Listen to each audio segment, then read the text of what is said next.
Regional system में हम discuss कर रहे थे जीएफआर के बारे में, ग्लोमेरुलर फिल्ट्रेशन रेट। ठीक है, आज इंपॉर्टेंट टॉपिक पढ़ेंगे that is called glomerular filtration barrier. Glomerular filtration barrier, filtration barrier. ठीक है, एक्चुअली एज वी डिस्कस कि the main function of kidney is filtration of the blood. ये ब्लड की filtration करती है और ब्लड के अंदर जितने भी टॉक्सिन्स है उसको डिटॉक्सिफाई करके यूरिन की शक्ल में बाहर निकालती है।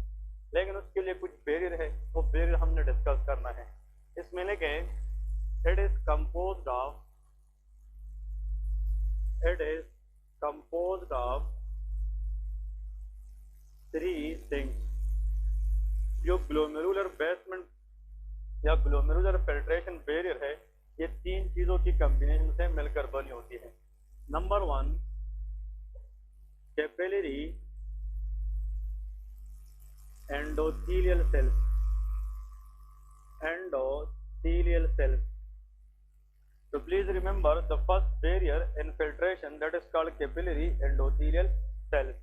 लेकिन यहाँ पे किडनी के अंदर जो कैपिलरी है उसका नाम है ग्लोमेरुलाई, और उस कैपिलरी के अंदर छोटे छोटे होल्स होते हैं जिसको हम क्या कहते हैं, फेनेस्ट्रा। वेरी गुड, यहाँ पे आप लोग ब्रैकेट में लेके फेनेस्ट्रेटेड कैपिलरीज, क्योंकि जब तक ये फेनेस्ट्रा नहीं होंगे तब तक फिल्ट्रेशन पॉसिबल नहीं है। ठीक है, तो actually those capillary which contain small holes they are called fenestrated capillary.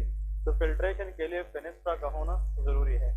Number two, इसके अंदर लेके कि जहाँ पे कैपिलरीज होते हैं उसके नीचे कनेक्टिव टिश्यूज होती है, और जो कनेक्टिव टिश्यूज होती है उससे एक मेम्ब्रेन बनता है जिसको हम बेसमेंट मेम्ब्रेन कहते हैं। तो यहाँ पे जो ग्लोमेरुलर एंडोथेलियल सेल है, इसके नीचे कनेक्टिव टिश्यू का एक लेयर होता है जिसको हम कहते हैं बेसमेंट मेम्ब्रेन। तो नेक्स्ट देखिए, बेसमेंट मेम्ब्रेन लेयर। और बेसमेंट मेम्ब्रेन ये कनेक्टिव टिश्यूज होती है और ये प्रोटीन से मिलकर बनी होती है। A type of connective tissue which is made up of protein present under the endothelial cell is called basement membrane। और बेसमेंट मेम्ब्रेन के अंदर कोलेजन टाइप 4 होता है, एग्जाम में आता है। इसमें जो प्रोटीन होता है उसका नाम कोलेजन टाइप 4 है। ठीक है, अब इस बेसमेंट मेम्ब्रेन के ऊपर याद रखें नेगेटिव चार्ज होता है। कौन सा चार्ज? Negative charge. तो basement membrane is negatively charge. इस वजह से मेजॉरिटी जो नेगेटिव चार्ज मॉलिक्यूल है वो इजीली फिल्टर नहीं होते। अब कुछ नेगेटिव चार्जेस फिल्टर हो सकती है लेकिन इसकी मैकेनिज्म अलग है। लेकिन मेजॉरिटी प्रोटीन्स होते हैं, प्रोटीन्स अगर वो नेगेटिव है तो ये भी तो प्रोटीन से मिलकर बना होता है, और जो प्रोटीन नेगेटिव भी होती है ये उसको अट्रैक्ट करने की बजाय क्या करती है, रिपेल करती है। तो वो सही तरीके से फिर फिल्टर नहीं होती। और आखिर में last but not the least लेके दैट इज पोडोसाइट। एक को हम कहते हैं podocyte, food processes of epithelial cells. ठीक है, that is called podocyte of food processes epithelial cells. ये तीन चीजें मिलकर जो बैरियर बनाती है इसको हम ग्लोमेरुलर फिल्ट्रेशन बैरियर कहते हैं। अब यहाँ पे जो हमने एमसीक्यूज इससे लेने हैं, एमसीक्यूज ड्रा करने हैं, वो ऐसा है। देखें फॉर एग्जांपल यहाँ पे this is a type of for example endothelial cells. ये कप शेप स्ट्रक्चर है ग्लोमेरुलाई। इसके अंदर जो इनसाइड पे हमारे पास जो सेल्स होते हैं they are called endothelial cells. They are called endo, ये कैपिलरीज है, और ये जो कैपिलरीज है दीज आर कॉल्ड ग्लोमेरुलाई। अब जो बोमेन कैप्सूल में ये कैपिलरीज पड़े हैं, इसमें जो इंटरनल लाइनिंग सेल्स है उसका नाम क्या है, एंडोथेलियल सेल्स। लेकिन ये एंडोथेलियल सेल टाइटली पैक नहीं है, क्योंकि इन एंडोथेलियल सेल के दरमियान में से क्या होती है, हाँ जी, होल्स होती है जिसको हम फेनेस्ट्रा कहते हैं। क्या कहते हैं, फेनेस्ट्रा। तो these are called fenestrated capillaries. ठीक है, ये सारे के सारे हर दो एंडोथेलियल सेल के दरमियान इस तरह कैपिलरीज होती है, तो they are called fenestrated capillaries. Clear है? अब यहाँ पे याद रखना है ये जो फेनेस्ट्रेटेड कैपिलरीज है एंडोथेलियल सेल्स की, फेनेस्ट्रेटेड कैपिलरी, इसमें जो होल्स है या फेनेस्ट्रा है that is around about 70 to 100 nanometre size. मतलब यहाँ पे जो ग्लोमेरुलाई के अंदर जो होल है या फेनेस्ट्रा है, इसकी जो डायमीटर है वो 70 से लेके 100 नैनोमीटर होता है। इसका मतलब ये है यहाँ से अगर किसी चीज में फिल्टर करना है तो उसका साइज इस 70 से कम होना चाहिए। अगर वो 100 नैनोमीटर से ज्यादा है, इसका मतलब वो यहाँ से फिल्टर ऑफ नहीं हो सकेगा। क्लियर है? देखिए एक मिसाल मैं आप लोग को देता हूँ। अगर हमारे पास 1 मीटर का मॉलिक्यूल है, 1 मीटर, ठीक है, तो या आप लोग लेके 1 मीटर में कितने मिलीलीटर होते हैं? हाँ जी, 1000। इसको हम 1000 से अगर डिवाइड करें तो एम में कन्वर्ट हो जाएगा। किस चीज में? एम। अगर हम मिलीमीटर या मिलीमीटर इसमें कन्वर्ट करें 1000 बाई माइक्रोमीटर, फिर क्या होता है? माइक्रोमीटर। अगर इसको माइक्रोमीटर को 1000 पे फर्दर डिवाइड किया जाए तो उससे नैनोमीटर निकलता है। इसका मतलब यह है कि आप इमेजिन करें कि कितना सा छोटा मॉलिक्यूल होगा जो यहाँ से फिल्टर हो सकेगा। क्लियर है कि नहीं?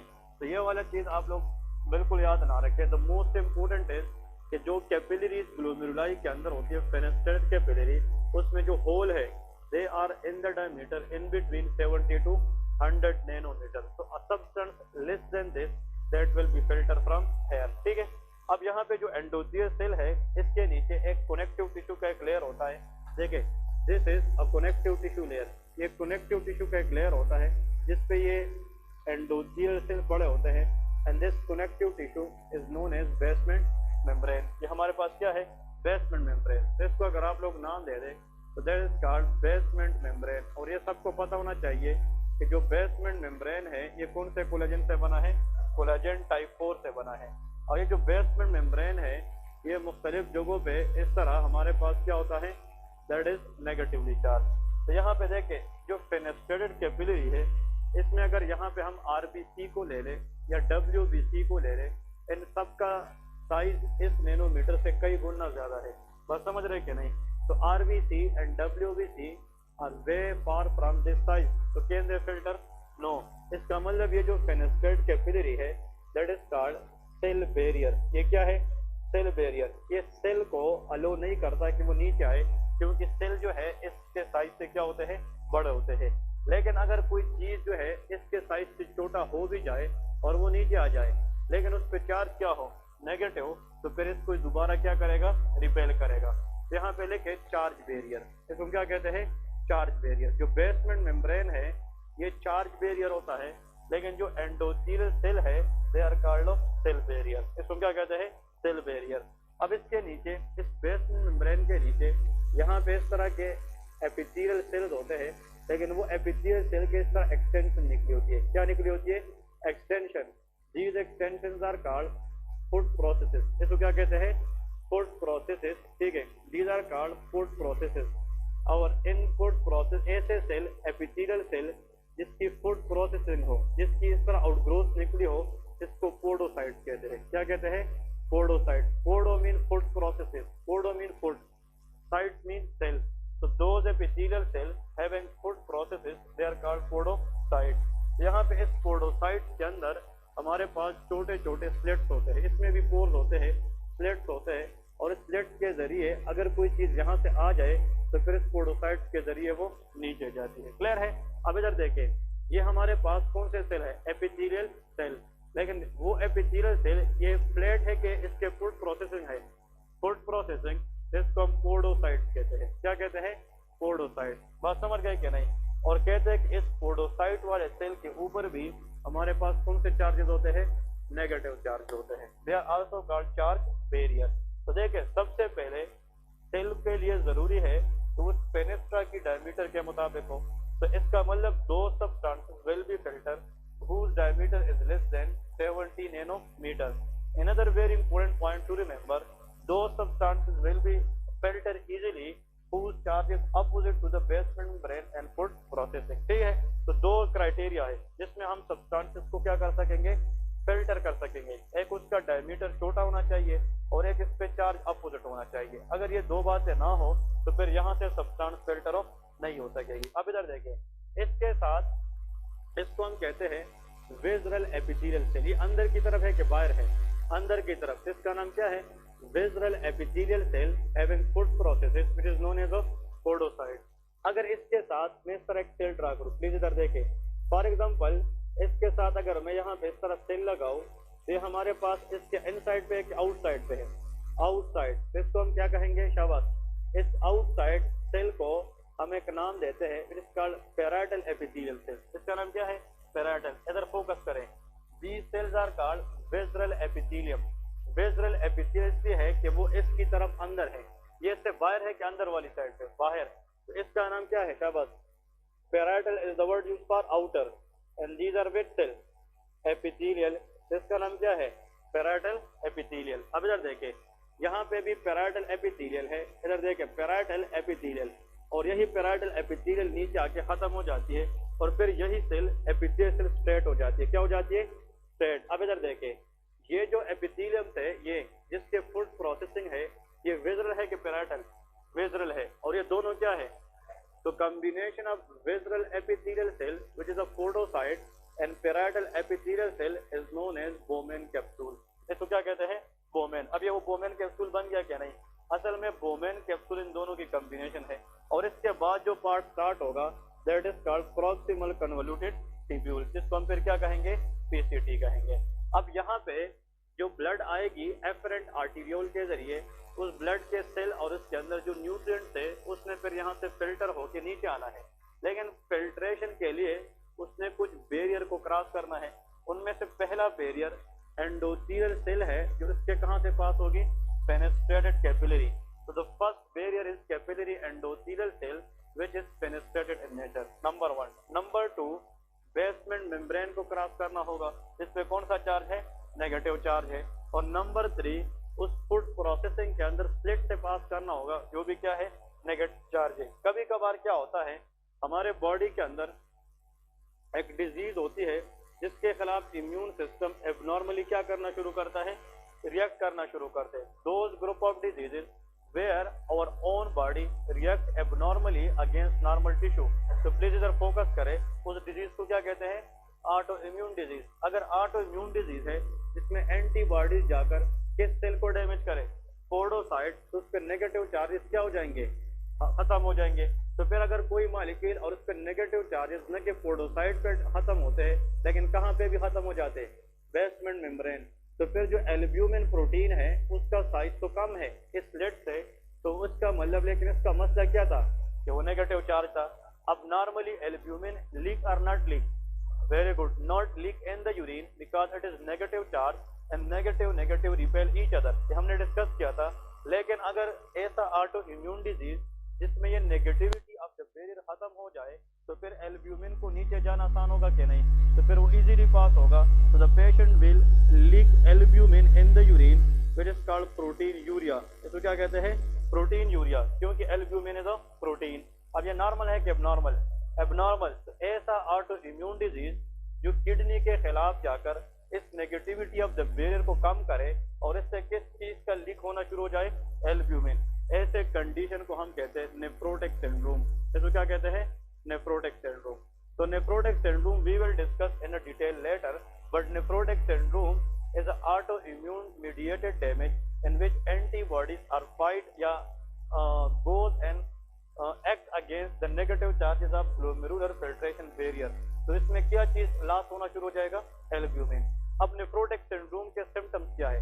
अगर किसी को ये बात समझ आ गई तो फिर किताब पढ़ने की जरूरत नहीं है, उसको ऑटोमेटिकली क्लिनिकल फीचर भी समझ आ जाएगी कि नेफ्रोटिक सिंड्रोम के अंदर प्रोटीन का जो लॉस है वो यूरिन में बढ़ जाता है। The condition is called proteinuria. तो what will happen to protein in the blood? Increase और डिक्रीज? अगर प्रोटीन यूरिन में जा रहे है तो उसका लेवल ब्लड में क्या हो जाएगा? कम।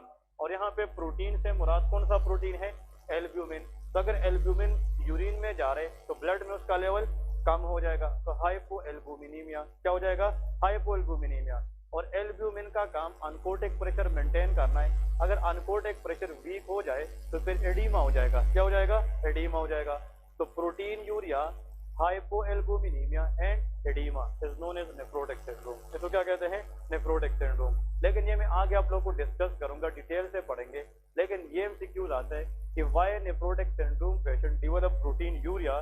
The reason is because in this condition there is loss of negative charge in glomeruli, then albumin will easily leak in the urine. Clear है? तो ऐसे कंडीशन को हम क्या कहते हैं? That is known as nephrotic syndrome. समझ गए कि नहीं?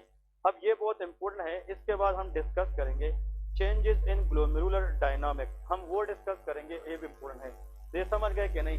तो दिस इज द बैरियर और ग्लोमेरुलर फिल्ट्रेशन बैरियर कितनी चीजों की कॉम्बिनेशन है? 3 चीजों की कॉम्बिनेशन है। प्लीज इसमें से क्वेश्चन आता है और नेफ्रोटिक सिंड्रोम के अंदर मैसिव प्रोटीन यूरिया होता है। इसका मतलब यह है कि एल्ब्यूमिन लॉस बहुत ज्यादा होता है। ठीक है जी। अब यहाँ पे एक ग्राफ ड्रा करेंगे, टेबल ड्रा करेंगे, which is also very important for the MCQs. वो आप लोग को इजी बनाऊंगा। कैसे? देखें, changes in glomerular filtration dynamics. Glomerular filtration dynamics. मैंने आप लोगों को पहले दिन ये बात बताई थी कि renal system is not the easy system. इसमें सारा मैथमेटिकल फॉर्म है, इसको सिरे से पढ़ना बहुत इंपॉर्टेंट है। ठीक है ना, ये इतना आसान नहीं है। अब देखें, सबसे पहले आप लोग यहाँ पे एक टेबल में लिखे इफेक्ट, लिखे इस साइड से इफेक्ट, यहाँ पे लिखे इफेक्ट के सामने इस तरह एक लाइन ड्रा करें, यहाँ पे लेके GFR, क्या लिखना है? GFR stand for glomerular filtration rate. ठीक है, और इस GFR के सामने यहाँ पे नेक्स्ट लेके RBP, रीनल प्लाज्मा फ्लो। ठीक है ना, इसको कहते हैं रीनल प्लाज्मा फ्लो, या इसको हम रीनल ब्लड फ्लो भी कहते हैं। मतलब इस टेबल का मतलब कि कितना ब्लड आएगा किडनी को और उसमें कितना सब्सटेंसेस फिल्टर होगी। क्लियर है? तो GFR is glomerular filtration rate and RPF mean renal plasma flow. जितना ब्लड किडनी को मिलेगी उसको हम रीनल प्लाज्मा फ्लो कहते हैं। अब इस टेबल को समझना हाई यील्ड है, बहुत इंपॉर्टेंट है, लेकिन इसके लिए आप लोगों ने सामने एक छोटी सी डायग्राम ड्रा करनी है। This cup shape structure is called Bowman capsule. ये क्या है? बोमेन कैप्सूल, और इसके बाद प्रोक्सिमल कन्वोल्यूटेड टिब्यूल है, फिर इज कॉल्ड PCT। प्लीज याद रखें, इस कप शेप स्ट्रक्चर के अंदर इसको हम बोमेन कैप्सूल भी कहते हैं। क्या कहते हैं? Bowman capsule. इसमें जो छोटी छोटी कैपिलरीज है इसको हम ग्लोमेरुलाई कहते हैं, दैट इज कॉल्ड ग्लोमेरुलाई। और इसको जो ब्लड लाने वाली वेसल है that is called efferent arteriole. इसका नाम क्या है? Efferent arteriole. और यहाँ से ब्लड ले जाने वाली वेसल क्या है? That is efferent arteriole. इसका नाम क्या है? Efferent arteriole. ये बहुत इंपॉर्टेंट है। अब एग्जामिनर आपको ये बताएगा कि अगर फॉर एग्जांपल किडनी में हम इस एफेरेंट आर्टीरियोल को कंस्ट्रक्ट करें, क्या करें? कंस्ट्रक्ट। अब प्लीज देखें, एफेरेंट आर्टीरियोल को अगर हम अंदर से इस तरह बनाएं तो इसका जो डायमीटर है वो बढ़ गया कि कम हुआ है? कम हुआ है। तो इफेक्ट में लेके एफेरेंट आर्टीरियोलर कंस्ट्रक्शन अगर हो जाए, एफेरेंट आर्टीरियोलर कंस्ट्रक्शन, तो प्लीज इस तरह एक केस दिया जाता है एग्जाम के अंदर और इसके ऊपर आप लोगों को GFR या रीनल प्लाज्मा फ्लो ये पूछा जाता है। तो बहुत आसान है। एफेरेंट आर्टीरियोल अगर कंस्ट्रक्ट हो जाए तो जहन क्या कहता है कि ब्लड सप्लाई ग्लोमेरुलाई को ज्यादा होगी कि कम?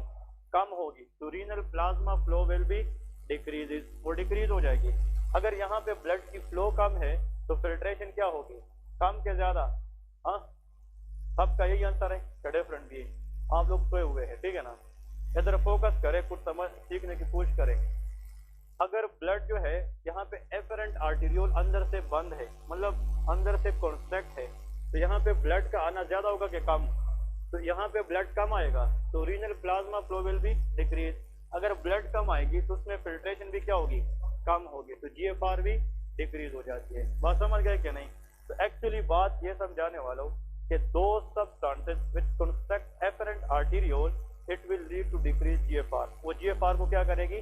कम करेगी। And that is bad for the kidney, क्योंकि किडनी की हेल्दी स्टेटस मालूम करना हम इनडायरेक्टली किसको मेजर करते हैं?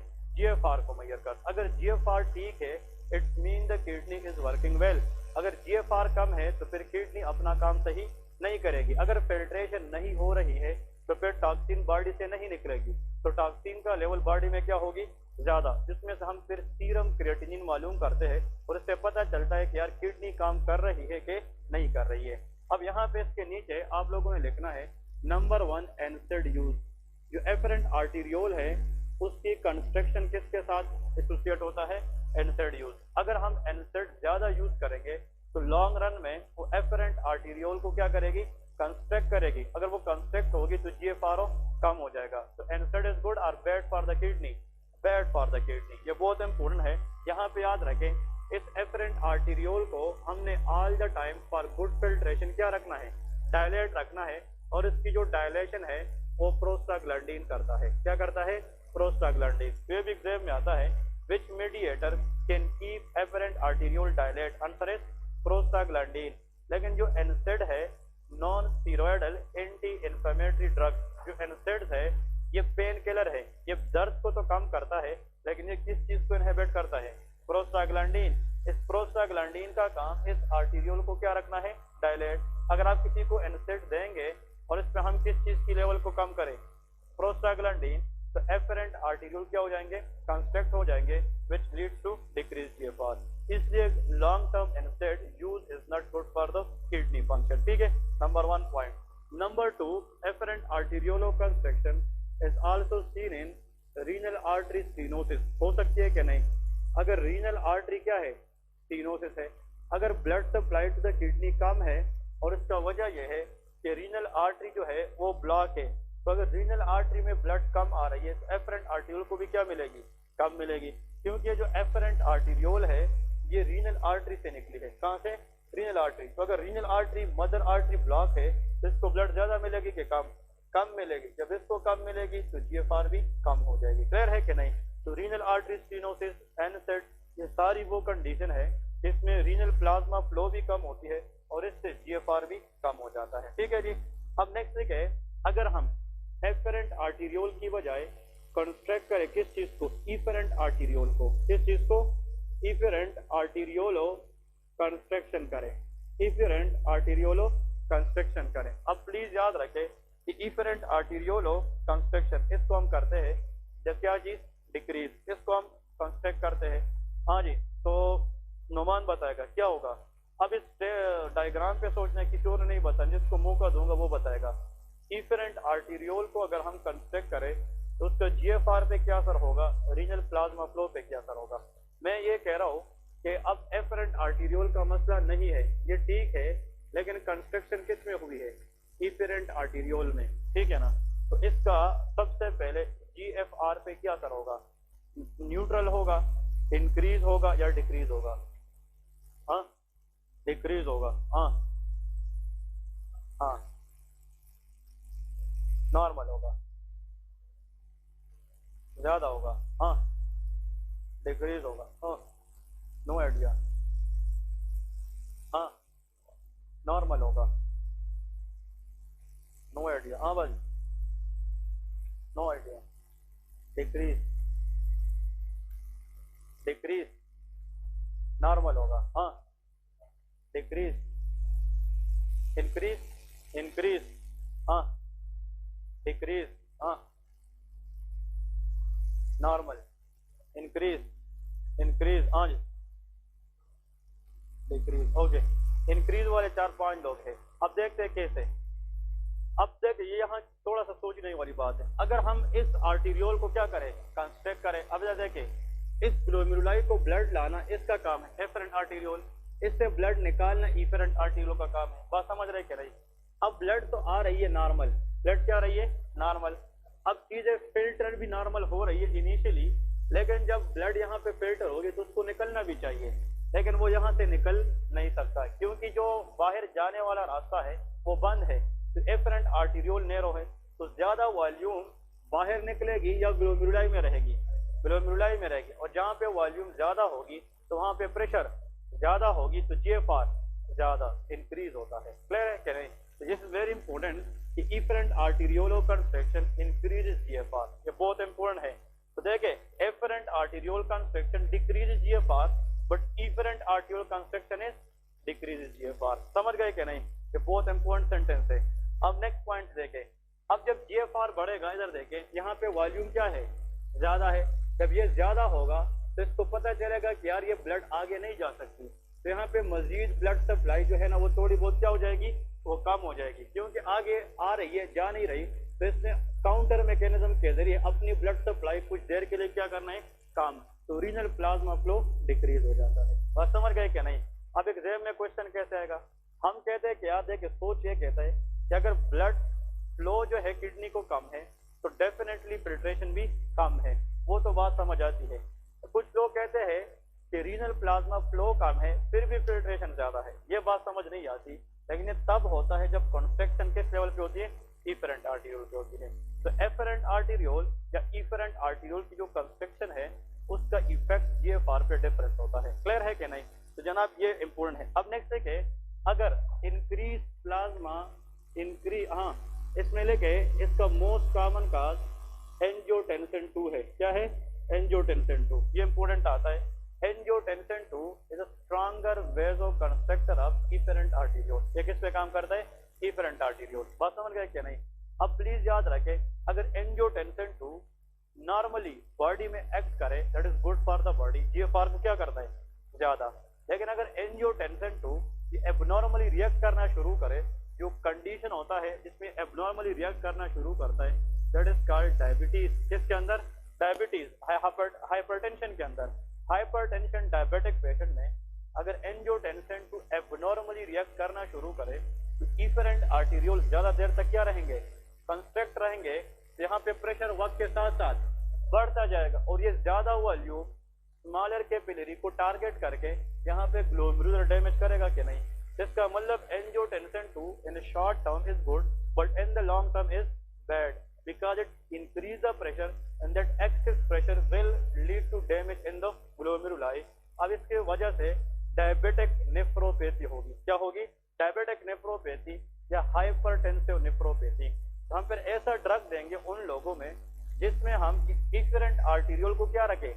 डायलेट करें, ताकि यहाँ पे बंद खोले और ये ब्लड आगे जाए, ताकि यहाँ पे प्रेशर क्या हो जाए? कम। तो इसको डायलेट करने का मतलब किसको ब्लॉक करना है? इसलिए ACE inhibitor is the drug of choice for diabetic nephropathy। इसका मतलब इसलिए होता है कि जो एंजियोटेंसिन 1 है ये किस में कन्वर्ट होता है? 2 में, और जो 2 है वो इफेरेंट आर्टेरियोल को कंस्ट्रक्ट रखता है, जो डायबिटिक पेशेंट में खतरनाक है। तो डायबिटिक पेशेंट को गुर्दे का अगर मसला आ जाए तो उसमें हम कौन से ड्रग देंगे? ACE inhibitor, angiotensin converting enzyme inhibitor, ताकि वो 1 को किस में कन्वर्ट ना करे? 2 में, और ये कंस्ट्रक्शन की वजह क्या रहे? डायलेट रहे। तो please think about it, it makes sense and very important for the exam. ठीक है। नेक्स्ट है इंक्रीज, ये कंसेप्ट समझ गए क्या नहीं? Increase plasma protein concentration, plasma protein concentration.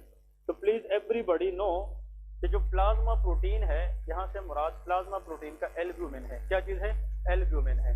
तो यहाँ पे अगर मैं ब्रैकेट में लिखूं कि एल्ब्यूमिन, दैट इज एल्ब्यूमिन। अब लोग मुझे ये बताएं, हाँ जी, अगर एल्ब्यूमिन को हम ब्लड में बढ़ाए, प्लाज्मा में बढ़ाए, ठीक है, तो फिर इसका जीएफआर पे क्या असर होगा? एक मिनट। हाँ, एल्ब्यूमिन अगर ब्लड में बढ़ जाए तो जीएफआर पे क्या असर होगा?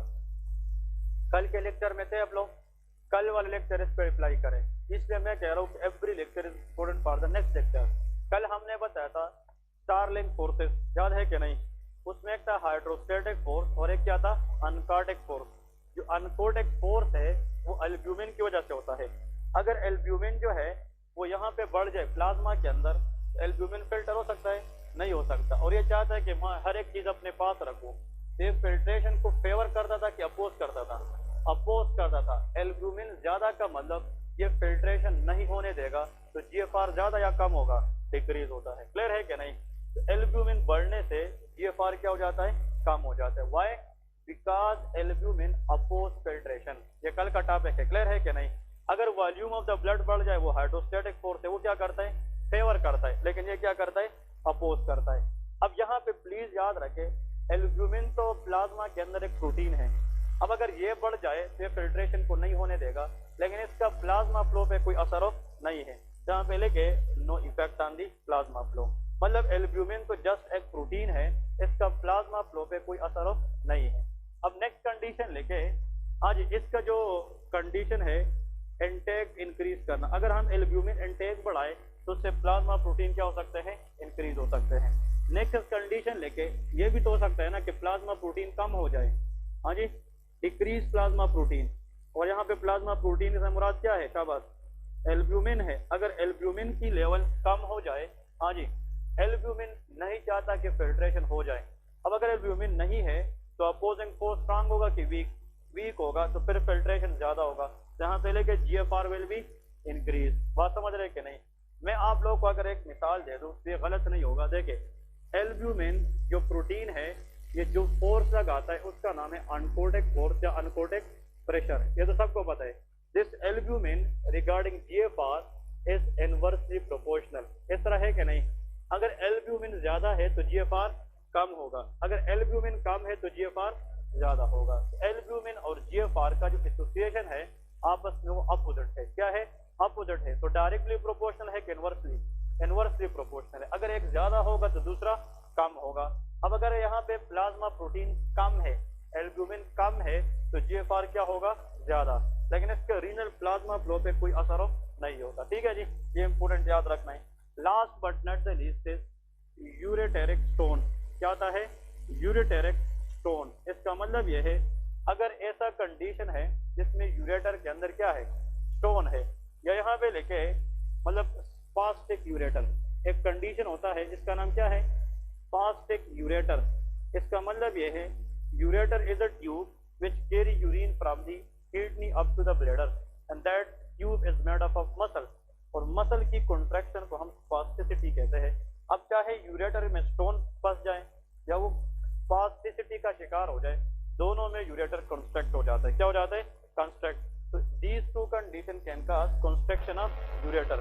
इसका मतलब इन दोनों का इनडायरेक्टली मतलब किस चीज की कंस्ट्रक्शन है? कबर। कंस्ट्रक्शन ऑफ यूरेटर, ये यूरेटर की कंस्ट्रक्शन को हम कहते हैं। अब इसको समझने की कोशिश करते हैं। प्लीज देखें, इसका मतलब ये है अगर फॉर एग्जांपल जिससे किडनी, ये फॉर एग्जांपल नेफ्रॉन है, ठीक है। नेफ्रॉन कल हमने इस तरह डायग्रामेटिकली पढ़ा था, जैसे PCT send ascending limb and of thick ascending limb, फिर DCT collecting ducts and collecting tubule. और ये नेफ्रॉन जो है जिस तरह किडनी के अंदर पड़ा होता है, किसके अंदर? किडनी के बाद क्या स्टार्ट होता है? This is ureter. ये क्या है? यूरेटर। क्योंकि दोनों गुर्दों से इस तरह ट्यूब जाते हैं और वो ब्लैडर में जाकर क्या करते हैं? यूरिन को एक्सपल करते हैं और स्टोर करते हैं। देखिए, इस यूरेटर में अगर स्टोन फंस गया है, यूरेटर के अंदर अगर स्टोन है, तो फिर ये जो यूरिन है वो आगे नहीं जा सकेगी। तो यूरिन आगे की बजाय बैकवर्ड जाएगी कि नहीं? और किस पे प्रेशर लगाएगी? किडनी। तो दैट इज कॉल्ड हाइड्रोनेफ्रोसिस। क्या हो जाएगी? Hydronephrosis. Retention of urine in the kidney back, that is called hydronephrosis. और जब यूरिन इसमें बढ़ते रहेंगे तो प्रेशर बैक आता रहेगा। एक वक्त होगा ये प्रेशर इस कैप्सूल पे लगेगा, यहाँ पे यूरिन की वॉल्यूम ज्यादा होगी कि कम? जब यहाँ पे यूरिन वॉल्यूम ऑलरेडी ज्यादा है तो मजीद चीजों को आने देगा? नहीं देगा। तो GFR will be decrease. GFR क्या हो जाता है? Decrease because of back pressure. तो यूरेटेरिक कंस्ट्रक्शन के अंदर जीएफआर क्या हो जाता है? कम हो जाता है। लेकिन इसके बारे में याद रखें कि जीएफआर, लेकिन इसका फ्लो तो इधर से एफरेंट से आ रही है और किससे जा रही है? एफरेंट। तो फ्लो पे इसका कोई इफेक्ट तो नहीं होता। तो there is no effect on the flow. लेकिन जो जीएफआर है वो डिक्रीज हो जाती है। अब वजह क्या है? इधर देखें, क्योंकि यहाँ पे वॉल्यूम क्या हो जाएगा? ज्यादा हो जाएगा। और जब ज्यादा वॉल्यूम ऑलरेडी कप भर गया है तो मजीद स्पीड ले सकेगा? नहीं ले सकेगा। तो जीएफआर विल बी डिक्रीज। और जब ये जो हमारे पास, हाँ जी, बढ़ जाएगा, हाँ जी, hydrostatic force in Bowman capsule बढ़ जाएगा। और कल हमने डिस्कस किया था कि hydrostatic force in Bowman capsule oppose filtration. वो क्या करता है? अपोज। क्योंकि hydrostatic force in glomeruli favour filtration, लेकिन बोमेन कैप्सूल में अपोज करता है। बात समझ गए क्या? नहीं। अब यहाँ पे एक वक्त आएगा कि किडनी अपना काम करना आहिस्ता आहिस्ता क्या करेगा? छोड़ देगा, क्योंकि जीएफआर क्या होता रहे? कम। ऐसा, और दिस पेशेंट में डेवलप रीनल फेलियर। ये किस में चला जाएगा? Renal failure. अब ऐसा रीनल फेलियर जिसका मसला कहाँ पे था? यूरेटर में। अब ये किडनी के बाद का मसला था कि पहले का? बाद का। इसको कहते हैं पोस्ट रीनल फेलियर। इसका नाम क्या है? Post renal failure. Post mean after the kidney problem lead to kidney damage. इसका मतलब कि whenever the stone in ureter create back pressure on the kidney and lead to its failure, this type of condition is called of post renal failure. Clear है कि नहीं? लेकिन renal failure की तीन type है: pre renal failure, intrinsic renal failure and post renal failure. वो हम इंशाल्लाह पैथोलॉजी पार्ट के अंदर डिस्कस करेंगे। ठीक है जी? हाँ जी, हाँ जी, ओके। अब असल में प्री का मतलब before, renal mean kidney, kidney से पहले पहले का मसला। अब पहले पहले का मसला मतलब जीआईटी। जीआईटी में अगर मसला है डायरिया है, तो डायरिया के अंदर एक्सेस फ्लूइड लॉस हो जाती है, एक्सेस इलेक्ट्रोलाइट लॉस हो जाते हैं, या हार्ट फेलियर है तो हार्ट जो है वो किडनी से ऊपर है, और हार्ट फेलियर में कार्डियक आउटपुट क्या होता है? कम। अगर इतना कार्डियक आउटपुट नहीं है कि वो किडनी की डिमांड को पूरी करे, तो रीनल इस्कीमिया होगा कि नहीं? और रीनल इस्कीमिया के अंदर फिल्ट्रेशन नहीं हो पाएगी तो किडनी डैमेज हो जाती है। Renal artery stenosis, can lead to renal failure. अगर किडनी में अपना डैमेज जैसे पाइलोनेफ्राइटिस, एक्यूट ट्यूबुलर नेक्रोसिस और उसकी वजह से किडनी डैमेज हो जाए तो वो इंट्रिंसिक रीनल फेलियर है। लेकिन अगर यूरेटर की मदद से किडनी फेल हो जाए तो वो पोस्ट रीनल फेलियर है। ये हम डिस्कस करेंगे वन बाय वन लेटर। लेकिन ये जो टेबल है इससे प्लीज 2 MCQ क्वेश्चन आप लोगों को आ सकते हैं। और जो NLE में या NAV के अंदर बार बार क्वेश्चन आता है वो ये है कि लॉन्ग टर्म NSAID यूज की वजह से what will be the effect on GFR, think about decreases. जो लोग NSAID ज्यादा यूज करते हैं तो याद रखें, 2 चीजें याद रखें। Prostaglandin is a chemical mediator, इसके काम जो है बॉडी के अंदर डिफरेंट ऑर्गन पे डिफरेंट होते हैं। अब प्रोस्टाग्लैंडीन का काम एफरेंट आर्टीरियोल को क्या करना है, डायलेट, लेकिन प्रोस्टाग्लैंडीन का काम स्टमक की म्यूकोजा को प्रोटेक्ट करना है। इसने म्यूकोजा पे कवरिंग करानी है ताकि उस पे HCl काम ना करे। अब जो लोग NSAID ज्यादा यूज करते हैं सालों साल से पेन किलर के लिए, तो उसका प्रोस्टाग्लैंडीन बॉडी में ड्रास्टिकली डिक्रीज हो जाएगा। उनमें से 2 जगह खतरनाक है, एक किडनी का और एक स्टमक का। अगर स्टमक में हम प्रोस्टाग्लैंडीन कम करें तो म्यूकोजल प्रोटेक्शन कम हो जाएगी, तो NSAID इंड्यूस अल्सर हो जाएगा। क्या हो जाएगा, अल्सर। इसलिए जो लोग दवाइयाँ लेते हैं NSAID की और उसको रूमेटॉइड आर्थराइटिस है या उसको कोई और डिजीज है जिसमें डॉक्टर ने ये बात कही है कि इस पेशेंट को NSAID 2 से 3 साल के लिए लेने पड़ेंगे, इस डिजीज के लिए क्रोनिकली लेने पड़ेंगे, इसलिए उसके साथ हम एक PPI को ऐड करते हैं, ओमेप्राजोल को ऐड करते हैं। ओमेप्राजोल अगर हम NSAID से के साथ देते रहे तो फिर अल्सर के चांसेस क्या होंगे, कम होंगे। जो लोग NSAID ज्यादा खाएंगे तो उसका प्रोस्टाग्लैंडीन कम होने की वजह से अल्सर के चांसेस ज्यादा होंगे, और उसका प्रोस्टाग्लैंडीन कम होने की वजह से एफरेंट आर्टीरियल डायलेशन की वजह क्या होगी, कंस्ट्रक्शन, जिसका GFR भी कम हो सकता है। तो long term NSAID use can damage kidney as well as damage the stomach. Clear है कि नहीं? ये 2 बातें आप लोगों ने याद रखनी है। तो जी इससे क्वेश्चन जरूर आता है। हाँ जी, ओके। अब ये जो एफरेंट आर्टीरियोल है, अब ये तो किडनी का हिस्सा नहीं है, ये नेफ्रॉन से पहले है। तो actually is a type of renal failure. ये किस में आता है, रीनल फेलियर। अब इधर देखें 2 MCQs मजीद देखते हैं विच इज वेरी इंपॉर्टेंट। इसके साथ MCQs नंबर 1। हाँ जी, ये टेबल क्लियर हो गया कि नहीं, इंपॉर्टेंट है, ठीक है जी, इसको याद रखना है। क्वेश्चन नंबर 1 लेके which one is used clinically, मैं बात बता रहा हूँ क्लिनिकली, ठीक है, to Maihar GFR।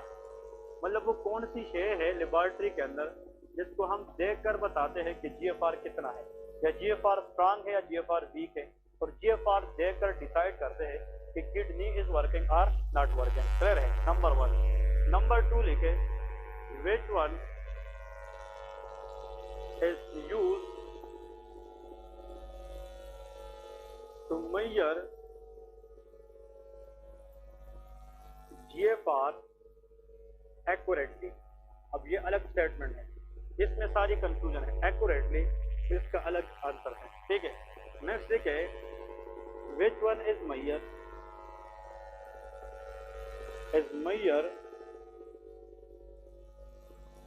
to check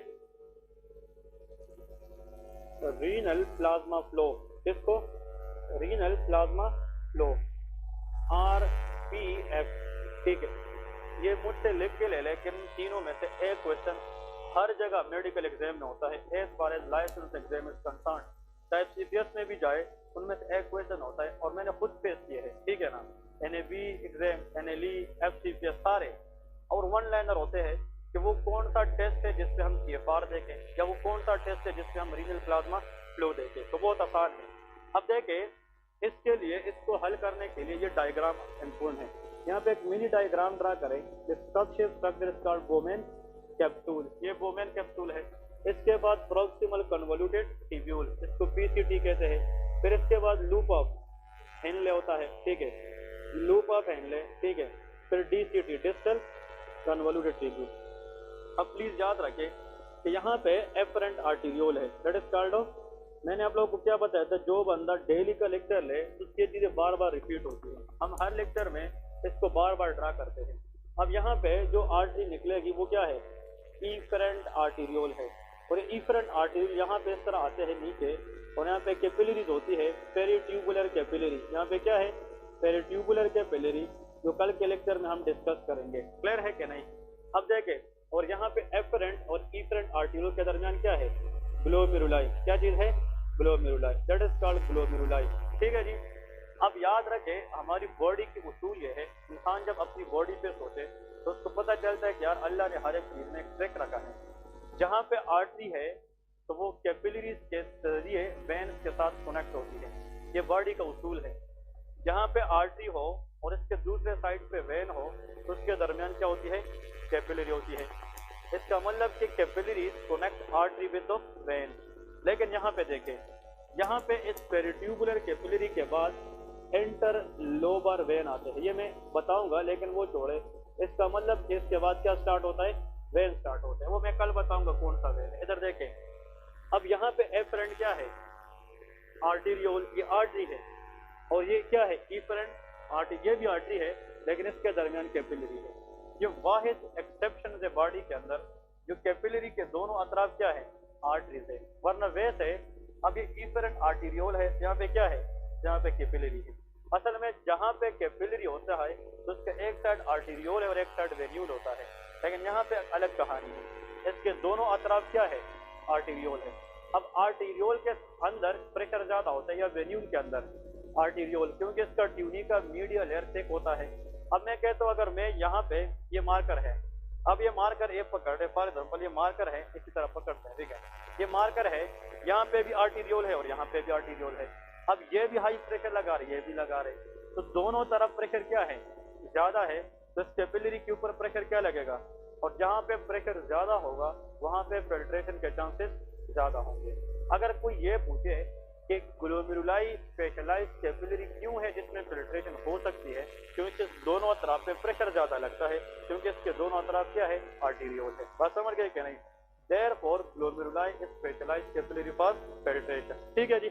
अब इधर देखें, इस चीज को ध्यान में रखते हुए इधर देखें, अगर फॉर एग्जांपल प्लीज ये बात सुन ले, हाँ ये बहुत इंपॉर्टेंट है, अगर मैं ये सब्सटेंस ए दे दूं पेशेंट को, सब्सटेंस ए कोई भी चीज है, ये मैं दे दूं और ये ब्लड के जरिए किस आर्टीरियोल में जाए, एफरेंट, और एफरेंट आर्टीरियोल के बाद किस कैपिलरी में जाए, ग्लोमेरुलाई, और ये जो सब्सटेंस ए है मैं कितना परसेंट दिया है, 100, और ये 100/100% किसको मिले, ग्लोमेरुलाई, और 100/100% ये ए सब्सटेंस ग्लोमेरुलाई से क्या हो जाए, शाबाश, फिल्टर हो जाए। क्या हो जाए, फिल्टर हो जाए। प्लीज इंपोर्टेंट सिक्यूज आने वाला है, ये फिल्टर हो जाए और 100/100% ये इस किडनी के जरिए बाहर किस चीज का हिस्सा बन जाए, यूरिन का हिस्सा बन जाए। किसका हिस्सा बन जाए, यूरिन।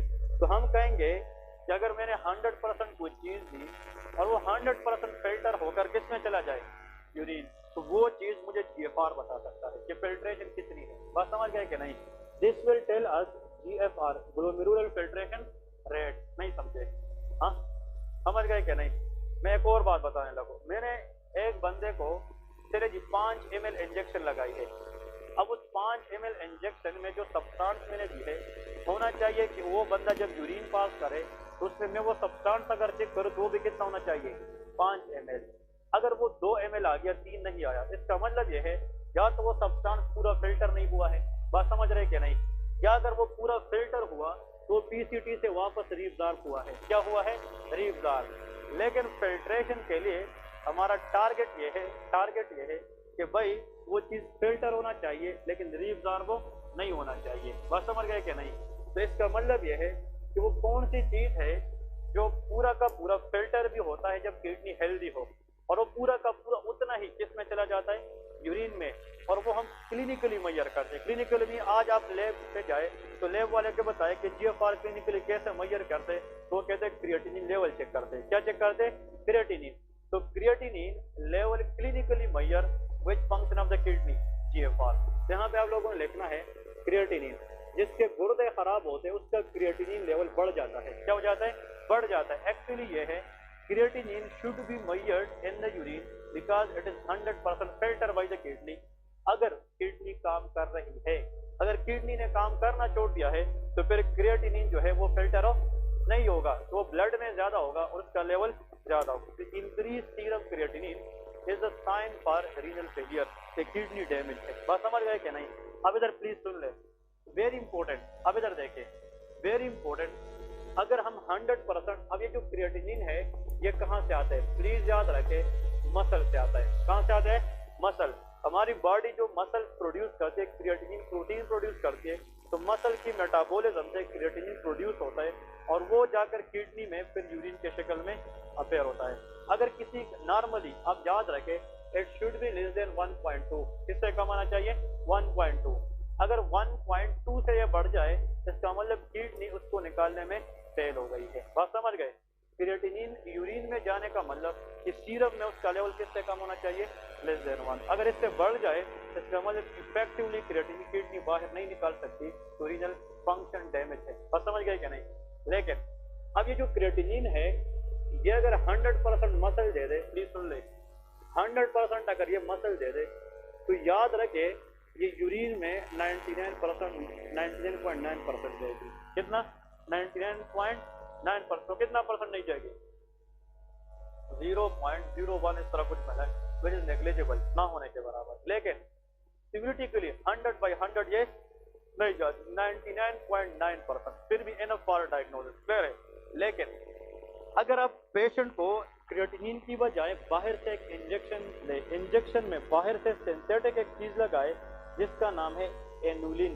क्या नाम है, एनुलिन, इंसुलिन ना लिखे, कुछ लोग इसको इंसुलिन से गलत करते हैं। The word is annulene, that is a synthetic injection. अगर आप 100 ml फॉर एग्जांपल इसका इंजेक्शन लगाए तो 99.9 नहीं, 100% ये क्या होता है, फिल्टर होता है। तो यूरिन में इसका कितना ml आएगा। तो थ्योरेटिकली अगर जीएफआर को एक्यूरेट आप लोगों ने मेजर करना है तो आप क्या इंजेक्शन लगाएंगे, एनुलिन। तो इसका आंसर एनुलिन है। क्लियर है कि नहीं। फर्क ये है एमसीक्यूज में। क्लिनिकली लैब में हम क्रिएटिनिन मेजर करते हैं, लेकिन थ्योरेटिकली एक्यूरेट जीएफआर कौन बता सकता है, एनुलिन बता सकता है। अब आप लोग कहोगे क्यों इस तरह होता है यार, अगर एक बंदा गुर्दे का मरीज है तो आप वो पहले से एक स्ट्रेस में है, उसको एक बीमारी है, तो आप उसको इंजेक्शन तो नहीं लगा सकते कि सब इंजेक्शन लगाएंगे फिर वो चीज यूरिन में देखेंगे कि भाई आपका जीएफआर ठीक है कि नहीं। अब ये जो एनुलिन है दैट इज एक्सोजीनियस सोर्स, ये क्या है। लेकिन क्रिएटिनिन अल्लाह ने इंटरनली बॉडी को मसल से दिया होता है, तो ये पहले से है, तो अगर कोई चीज पहले से है तो बाहर देने की जरूरत ही नहीं है और हमें जीएफआर बता भी सकता है। इसलिए क्लिनिकली हम क्या चेक करते हैं, क्रिएटिनिन चेक करते हैं। बात समझ गए कि नहीं। तो प्लीज यहाँ पे दो बातें हैं। एक बात हमने ये की है कि अगर थ्योरेटिकल आ जाए कि एक्यूरेट जीएफआर कौन बता सकता है, तो आप लोग का आंसर एनुलिन होना चाहिए। लेकिन लैब के अंदर क्लिनिकली जो हमें जीएफआर बता सकता है that is called serum creatinine. तो क्रिएटिनिन का लेवल सीरम में बढ़ जाना इनडायरेक्टली शोज रीनल डिसफंक्शन, तो किडनी सही तरीके से काम नहीं कर रही है। लास्ट क्वेश्चन, अब आते हैं इस रीनल प्लाज्मा फ्लो की तरफ। किसकी तरफ, रीनल प्लाज्मा फ्लो। इधर देखिए, रीनल प्लाज्मा फ्लो, इसका मतलब ये है, इधर देखिए, ये हमेशा हम तब मेजर करते जब हम बाहर से क्या दे दें, इंजेक्शन। इसका मतलब जीएफआर एक्सोजीनियस सोर्स से भी चेक किया जाता है और एंडोजीनियस से भी। ये हमेशा एक्सोजीनियस सोर्स है रीनल प्लाज्मा फ्लो। जो सब्सटेंस हम इंजेक्शन में लगाते हैं उसका नाम है पाहा। तो क्या कहते हैं, पाहा। Anyone, what is meant by पाहा, एनीवन। पाहा स्टैंड फॉर पैरा अमाइनो, ये ना भूलना, ठीक है, इंपोर्टेंट है, हाइप्यूरिक एसिड। इसका नाम क्या है, पैरा अमाइनो हाइप्यूरिक एसिड। ये एक इंजेक्शन है। ये जब हम किसी को देते हैं, ये इंजेक्शन सुन ले, ये इंजेक्शन मैंने दिया है कितना ml का, 100 ml का। अब इधर देखे, ये जो पाहा है इसका मतलब 100 ml है, 100 ml में ही ये किधर जाएगा, शाबाश, ग्लोमेरुलाई। अब प्लीज सुन ले, जब ये ग्लोमेरुलाई को 100% मिलता है तो 100 में से ये 100% फिल्टर हो नहीं हो सकता। बात समझ गए कि नहीं। पाहा का 50% ये ग्लोमेरुलाई क्या करेगी, फिल्टर करेगी। कितना परसेंट, 50%। तो 50% रह जाएगी क्या नहीं। हाँ जी, एफरेंट आर्टियोल में कितना परसेंट आई थी, 100 ml। ग्लोमेरुलाई को 100%, 100 ml, उसका 50% तो फिल्टर हो गया। अब 50% रह गया, ये 50% ग्लोमेरुलाई से इफरेंट आर्टियोल में जाएगा। किस में जाएगा, इफरेंट। और जब ये इफरेंट से किस में जाएगा, शाबाश, पेरिट्यूबुलर कैपिलरी में। किस में, पेरिट्यूबुलर कैपिलरी। तो this capillary actively secret this 50% N2PCT। ये किसको देता है? PCT। तो अब 50% ऊपर से आया है, 50% इधर से आया है, तो कितना परसेंट? तो पाहा यूरिन में फिर 100% आना चाहिए। अब इधर देख एमसीक्यूज क्या है, मैं अगर एनुलिन देता, इधर देख एनुलिन, तो वो तो 100% ही यहाँ से फिल्टर होता है। तो can inulin tell me the status of efferent arteriole? हाँ जी, no. Can creatinine give me the status of efferent? लेकिन पाहा मुझे जीएफआर भी बता सकता है और इफरेंट आर्टेरियोल भी। तो हमें तो यहाँ से लेके इस तरफ लेके आना है ताकि हमें फ्लो का पता चले। अगर देखे आप एनुलिन दे दे, हो सकता है यहाँ पे कंस्ट्रक्शन हो, तो फ्लो तो खराब है ना, लेकिन वो जीएफआर सिर्फ बताएगा, फ्लो नहीं बताए। फ्लो के लिए हमें जीएफआर को नहीं, बल्कि हमें फ्लो के लिए एफरेंट और इफरेंट दोनों का स्टेटस मालूम करना है, और उसमें ऐसा सब्सटेंस देंगे कि 50% फिल्टर हो और 50% सीक्रेट हो, तो उसका नाम क्या है? पाहा, पैरा अमाइनो हाइप्यूरिक एसिड। तो याद रखे, रीनल प्लाज्मा फ्लो के लिए जो एजेंट यूज किया जाता है इंजेक्शन में, उसका नाम क्या है? पाहा। कुछ बुक्स वाले उसको PAH कहते हैं, पैरा अमाइनो हाइप्यूरेट, ठीक है, और इसका दूसरा नाम पैरा अमाइनो हाइप्यूरिक एसिड होता है। क्लियर है कि नहीं? तो प्लीज ये लिख के ले लें, the most accurate GFR measured by annulene, but most accurate GFR clinically measured by creatinine. और जो रीनल प्लाज्मा फ्लो है, इसको मेजर करने के लिए हमें क्या चाहिए? पाहा, पैरा अमीनो हाइप्यूरिक एसिड। ये बॉडी नहीं बनाती, ये हमने बाहर से सिंथेटिकली किस में देना है? इंजेक्शन में देना है, ठीक है। हाँ जी,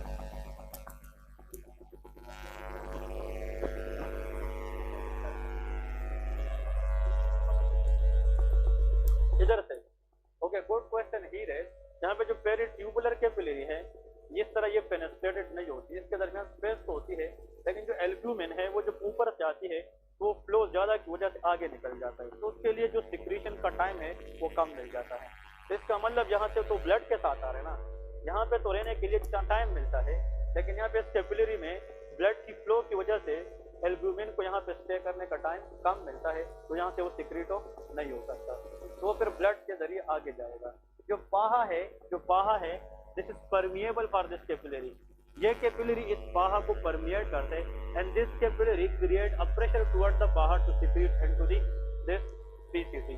यहाँ पे ये जो फिल्ट्रेशन है, ये तो फिल्टर होती है ना, यहाँ पे हर ये डिफ्यूजन नहीं है, इसको कहते हैं सिक्रीशन, कि यहाँ पे कुछ फोर्सेस हैं, हम डिस्कस करेंगे कि वो फोर्सेस इन सब्सटेंसेस को आगे धकेलती हैं, इसलिए इसको हम कहते हैं tubular secretion, and we will discuss it कि वो कौन कौन सी फोर्सेस हैं, ठीक है जी।